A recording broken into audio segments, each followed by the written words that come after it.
दोस्तों, ये हमारी नई शुरुआत है। आपका एक छोटा सा साथ मेरे लिए बहुत बड़ी ताकत बनेगा। अगर आपको ये कोशिश दिल को छू ले, तो बस लाइक कर दीजिए, अपने दोस्तों से शेयर कर दीजिए और हाँ, सब्सक्राइब जरूर कीजिए, ताकि हर नए एपिसोड में हम और आप साथ हों। मैं ये कहानी आप सबके लिए ला रहा हूँ, लेकिन इसे आगे ले जाने की ताकत सिर्फ आपके पास है। आपका साथ ही इस सफर की असली ताकत है। तो चलिए, इस कहानी की शुरुआत करते हैं। अध्याय 1। यह भी किसी और दिन की तरह ही था। मैं उठा, नहाया और काम पर जाने के लिए तैयार हो गया। मुझे क्या पता था कि उस दिन से मेरी जिंदगी का सबसे क्रेजी दौर शुरू होने वाला है। काम पर पहुंचा तो तुरंत डिलीवरी करने निकल गया। देखकर लग रहा था कि आज बहुत काम है। डोमिनोज में डिलीवरी का काम थोड़ा बोरिंग था, पर फिलहाल इससे बिल तो भर ही रहे थे। पहले घर की तरफ जा रहा था, तभी मेरे सिर में भयंकर दर्द हुआ और जो पिज्जा ले जा रहा था वो लगभग गिरने ही वाला था। जितनी जल्दी दर्द हुआ, उतनी ही जल्दी गायब भी हो गया। पर वो दर्द मुझे याद रहा। मुझे लगा कि मेरी नज़र में कुछ गड़बड़ है, जैसे आंख में कुछ चला गया हो, पर मैं ठीक से समझ नहीं पाया। बाकी दिन नॉर्मल ही बीता और मैं लगभग उस बात को भूल ही गया। रेस्टोरेंट बंद करने में मदद करने के बाद मैं घर गया। मैंने अपने रूममेट्स को वो पिज्जा दिए जो किसी ने नहीं लिए थे और उन्हें डिनर में दे दिए। खाना खाने के बाद मैं अपने कमरे में गया और नहाने की तैयारी करने लगा। मैं ज्यादातर लोगों से थोड़ा अलग करता हूं। मुझे अंधेरे में नहाना पसंद है, जैसे किसी टैंक में हूं। इससे मुझे शांति मिलती है और मैं अपने विचारों को शांत कर पाता हूं। ऐसे ही नहाते हुए मुझे अंधेरे में भी कुछ अजीब दिखा। मेरी दाहिनी आंख के ऊपर एक छोटा सा हरा बॉक्स दिख रहा था। अगर मैं उसे सीधे देखने की कोशिश करता तो वो हिल जाता, जैसे धूप में देखने से आंखों के सामने धब्बे दिखते हैं और उन्हें पकड़ने की कोशिश करते हैं, वैसा ही था ये। मुझे थोड़ा गुस्सा आया और मैंने अपनी आंखें मलने की कोशिश की, तो मुझे एहसास हुआ कि आंखें बंद करने के बाद भी वो हरा बॉक्स दिख रहा था। मुझे लग रहा था कि मैं सीधे देखे बिना भी उस बॉक्स पर ध्यान लगा सकता हूं। तो मैंने बॉक्स को देखने की कोशिश की, अपनी नजर को घुमाकर। जैसे ही मैंने ऐसा किया, बॉक्स थोड़ा और साफ हो गया और बड़ा हो गया, पर सब कुछ दिख रहा था। अब मैं अपने बाथरूम में पूरी तरह अंधेरे में था और मुझे एक स्क्रीन दिख रही थी। स्क्रीन पर कुछ लिखा हुआ था जो मेरी समझ में नहीं आ रहा था। फिर मेरे सिर में दर्द होने लगा और मैंने अपनी नाक पकड़ ली, जिससे मेरी आंखें बंद हो गईं। इससे बॉक्स हिलने लगा और धुंधला हो गया। पर जब मैंने छोड़ा तो मुझे कुछ अजीब लगा। अक्षर अंग्रेजी में बदलने लगे थे। इस सिस्टम में आपका स्वागत है। आपको सिस्टम के लिए पहले इंसान के तौर पर चुना गया है और आपको अपनी प्रजाति को बेहतर बनाने के लिए सिस्टम को बनाने का काम सौंपा गया है। अगर हम सिस्टम और आपकी प्रजाति को साथ में विकसित कर पाएं, तो आपके ग्रह को दूसरे ग्रहों के समुदाय में शामिल कर लिया जाएगा। पर अगर आपकी जाति ठीक नहीं पाई जाती, तो सिस्टम को हटा दिया जाएगा और आपके ग्रह को अलग कर दिया जाएगा। चेतावनी: पृथ्वी को समुदाय में शामिल करने की ये तीसरी और आखिरी कोशिश है।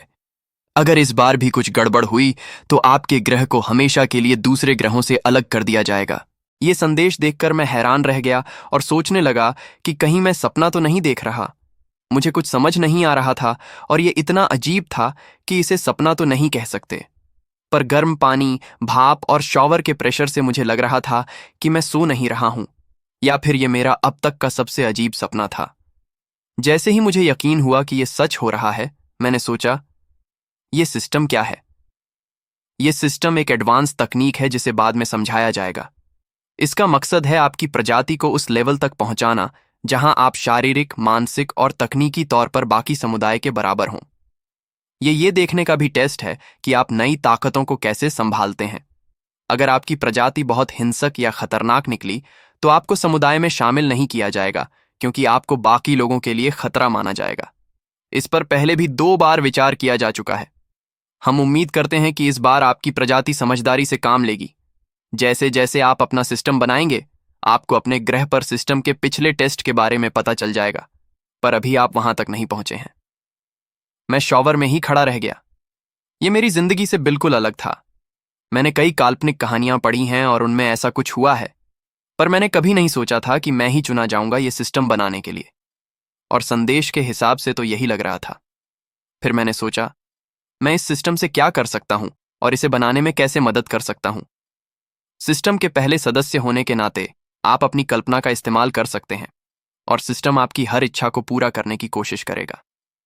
ये कोई बाहरी चीज नहीं हो सकती, जैसे बहुत सारा पैसा, पर यह कुछ ऐसा हो सकता है जो आपको वो चीज पाने में मदद करे। उदाहरण के लिए, सिस्टम के बारे में आपके विचार और काम इसे बनाने में मदद करेंगे। और हर महीने आपकी तरह ही एक और इंसान को यह सिस्टम मिलेगा। जैसे जैसे समय बीतेगा, ज्यादा से ज्यादा लोगों को यह सिस्टम मिलता रहेगा। आपका फायदा यह है कि आपके पास सिस्टम को बनाने के लिए 1 महीना है और अगला इंसान भी आपकी बताई हुई सीमाओं के अंदर ही सिस्टम का इस्तेमाल कर पाएगा।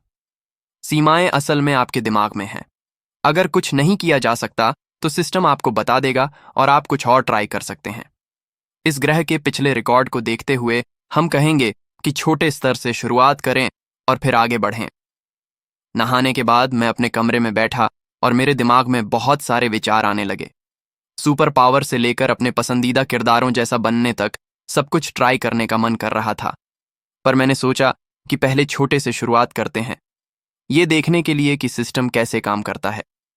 मैंने सोचा कि मुझे एक स्टेटस स्क्रीन चाहिए जो वीडियो गेम की तरह मेरे आंकड़े दिखाए। मैंने अपने दिमाग में वो तस्वीर बनाई और देखने लगा कि क्या होता है। लगभग 1 मिनट के बाद मुझे अपने पैरों में अजीब सी झुंझुनी महसूस हुई। ये तेज हो गई और धीरे धीरे ऊपर की तरफ बढ़ने लगी। जैसे जैसे ये आगे बढ़ती, झुंझुनी कम होती जाती, पर ऐसा लग रहा था कि मेरी सेंसिटिविटी काफी बढ़ गई है। 5 मिनट बीत गए और मुझे अपने घुटने पर हल्की सी झुंझुनी हुई। मैंने देखा कि मेरे घुटने पर जो पुराना निशान था वो गायब हो गया था।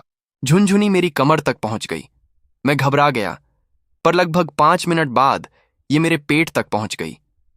जैसे ही ये मेरे पेट के निचले हिस्से में पहुंची, मुझे वहां तेज दर्द हुआ जहां बचपन में हर्निया हुआ था। मुझे लगा कि मैं बेहोश हो जाऊंगा, पर यह भी गुजर गया। उस साल की शुरुआत में मेरी रीढ़ की हड्डी में भी चोट लग गई थी और मेरी नौकरी चली गई थी। पर जब दर्द खत्म हुआ तो मैंने देखा कि मेरी पीठ का दर्द गायब हो गया था। मुझे लग रहा था कि मैं 20 साल जवान हो गया हूं। जैसे जैसे झुंझुनी पास आती गई, मैं घबराने लगा।